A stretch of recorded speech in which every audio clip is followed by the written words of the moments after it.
All right, thank you so much for joining us on our 90th edition of Lunch Out Loud Ottawa. Woohoo, 90! My name is Nick Bachewski. I'm Andrew Miller. And of course, we're the podcast that talks to the people, places, and events that make Ottawa the incredible city that it is. And we're on a very interesting ride today. We're taking an Uber ride. We spoke about it last week, and we thought, what better way? Well, actually, our guest, Craig, thought, what better way to do an interview than to do an Uber ride. So thanks for joining us today. No problem. Thanks for having me. So when we like to go riding, we like music. So would you like to play us a quick tune while we're waiting for our Uber to fix up over here? There we go. Here we go. It's why don't you radio my city? Why don't you radio my city? Why don't you radio?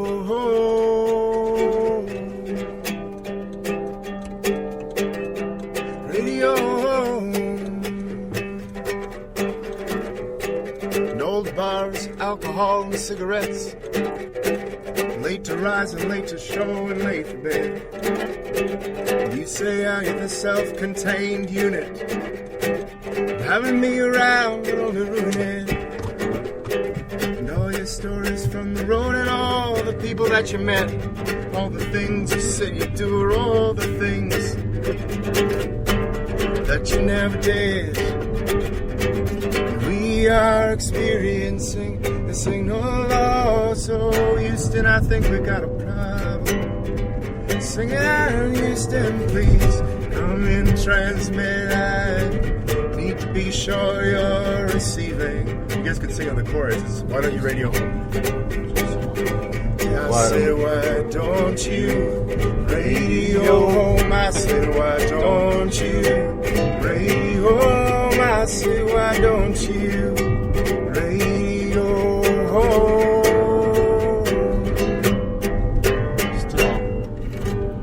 Woo! Woo! Thank you so much. What was that? That was a song called Radio Number 9. Just a little taste of it. Just a sample. Just a little ditty. So we're taking a ride here. Where I think we're leaving the studios, Patrick Artist Studios at 1960 Scott Street. Yep. That was our first time. I did not know Trailhead had businesses in it, and that's where Ottawa Riverkeeper is, as well as many others. We're steaming up in here, guys. I'm not going to lie to you. We're excited. It's 11 degrees outside, but it's warm in here. Yes. Now, Craig, where are you're performing tonight? I'm performing tonight at the Algonquin campus in Perth, and then I'll be heading to Atlantic Canada, heading to Bedford, Nova Scotia tomorrow, and then Annapolis Valley the following day, and then right back home. All the places you've been before? All places I've been before. And I just see that you announced that you're going to be helping out at Hijinks, the farewell party on the 16th at the Daily Grind. Yes, it was Sean from Creative Vision. And I've been connected, and he just... Sean McDonald. Yeah. So I was talking to him today. Yeah, you can't say no to that guy. He's a good guy. No, he's an excellent guy. So hopefully I can meet you there that next week. There's a lot of things going on that Wednesday night. It's going to be a lot of fun. Now, you wanted to do the Uber, the ride, for any particular reason? Are you pro Uber? I'm pro people connecting and finding good ways to do things, and I think that it feels frustrating when technology presents a solution, and it gets, or it's at least attempts are made to shut it down before any before examining it. There was a lot of people it was interesting. A lot of people responded and said they wanted to help, but they were afraid of getting fined. And then a lot of people who, like the people driving or the people taking the rides. Like, I'm a member, or I'm thinking of becoming a member, but I'm worried about it, and it just felt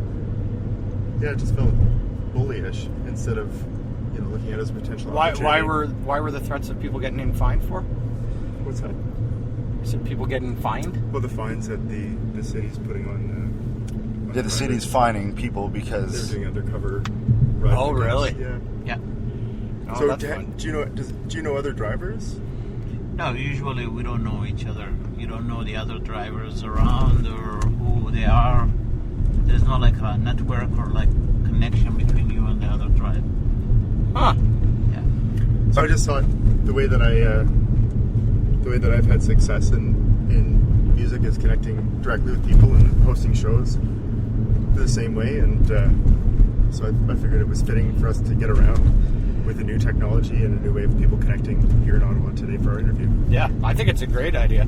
How many different cities is Uber in? Hundreds. Hundreds and hundreds? It's about 200 city. Wow. Now, what happens? How are you protected in terms of insurance and fines, that sort of thing?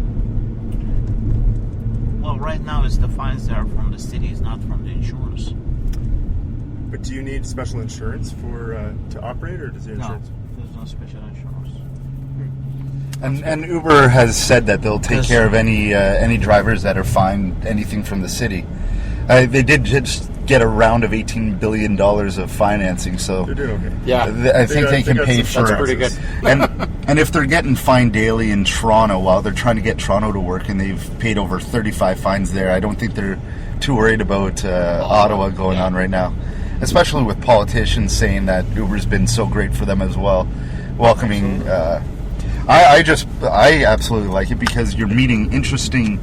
You have more of a connection with the drivers on Uber.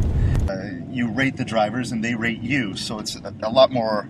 Oh, Yeah. do they? Yeah, it's a So lot if you more. get a lot of really drunk people late at night, then when Jimmy's You can hammered cut- again next Friday, he's probably not going to get picked up. That's exactly right. So they can. So you'll learn. So they won't be able to use the ride as well as the drivers. That it forces the drivers to upkeep their vehicles and be pleasant with the customers, and Yeah. it makes it just a lot happier experience as opposed to many taxi experiences where it's just not been pleasant and you create no bond with the driver. So Yeah. I like that. Yeah, because Uber is actually you cannot call it like it's a taxi.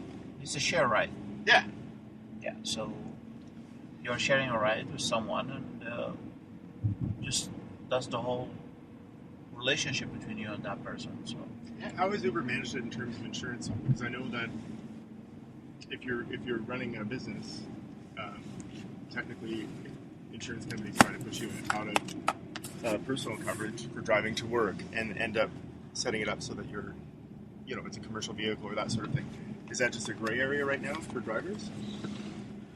well, it's for the drivers is the whole relationship between Uber and the drivers is the system that you have it, and the security check they do for you, and they check your car that you have insurance, you don't have insurance, and your car registered, and you don't have any criminal records and stuff like that. But it's when it comes to your car insurance, it is your personal car insurance. It's not a Uber car insurance. It's your own personal insurance. Yeah.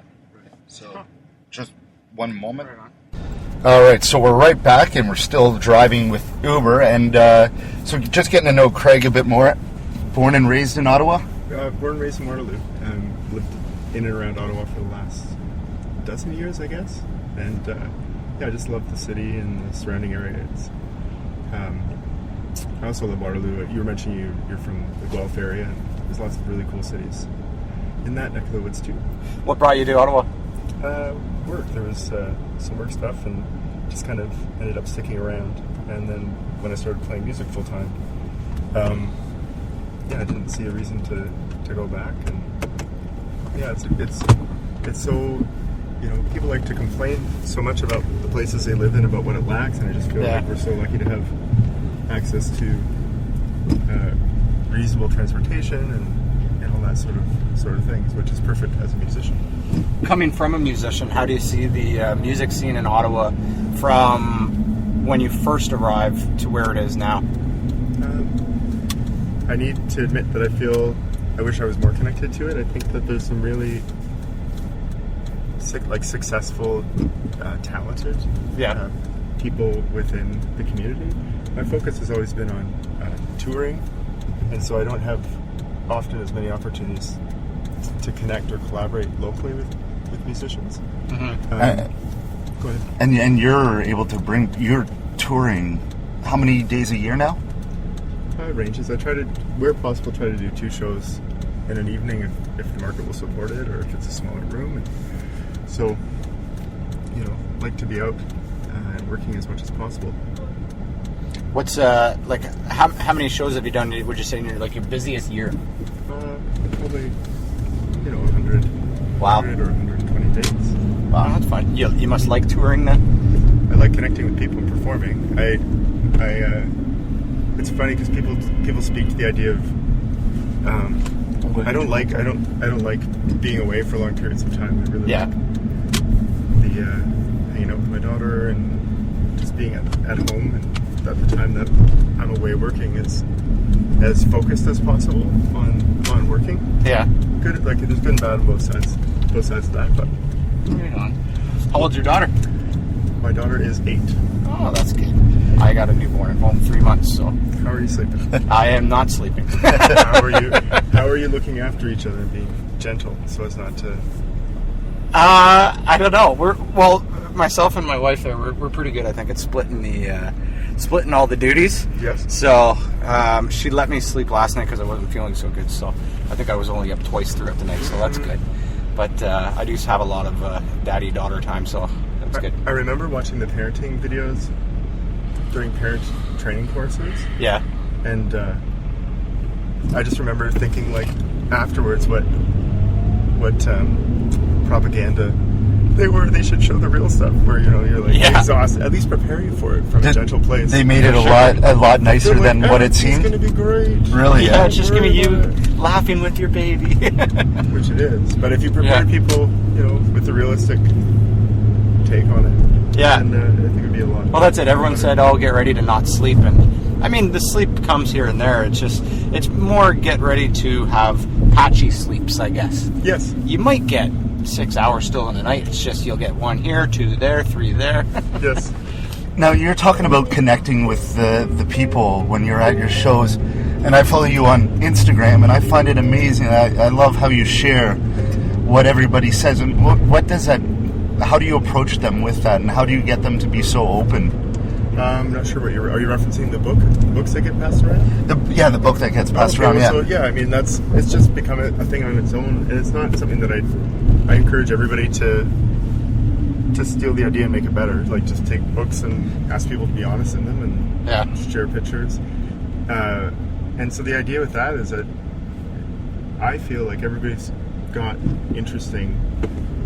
They're just full of experience and stories that like we make assumptions about all the people around us, and we walk around in our own little Bubble film. Yeah, it's like our own little movie starring us, and so it's good to remember that the 80-year-old has seen so much, and like all the feelings that we all had that were so intense and vibrant, age 12, age 14, age 18. Somebody's going through that right now, and we can't connect to it necessarily because we've passed through experience and different filters and life experience. But the ability to hear and give space to that person's story and just hear it feels powerful. People want to share it. Yeah, for sure. It's been amazing how you've gotten people to share that. I think it's interesting that you mentioned that. So I was just thinking the other day how when you're 17, 18, 19, you think you know everything. And, now that I'm in my mid-30s, I definitely know that's not true. And, yes. Yes. It's amazing, though, how sure people are when they're that age, that they do know everything. And it's a good lesson, I guess, too, of just like... Yeah, for sure, absolutely. A little bit of optimistic skepticism. Yeah. Do you have any favorite spots that you've toured either recently or throughout the years? Yeah, I mean, lots of favorite spots. Like you go back to a couple places here and there. Is there any place that really hits home to you? No, I mean, there's memories. I feel like they never end up connecting to a room. Like, there's always amazing shows at the Black Sheep with Paul and Steph and all the staff at Wakefield and Lucy. But I think that it's about certain times or moments. Like, there was this one show recently. My daughter normally doesn't prefer to, she likes dancing and hanging out, but it's her choice if she wants to come up and participate. And so I had spoken to her and said, "Do you want to come and sing?" And she said, I do want to sing." And I said, "Well,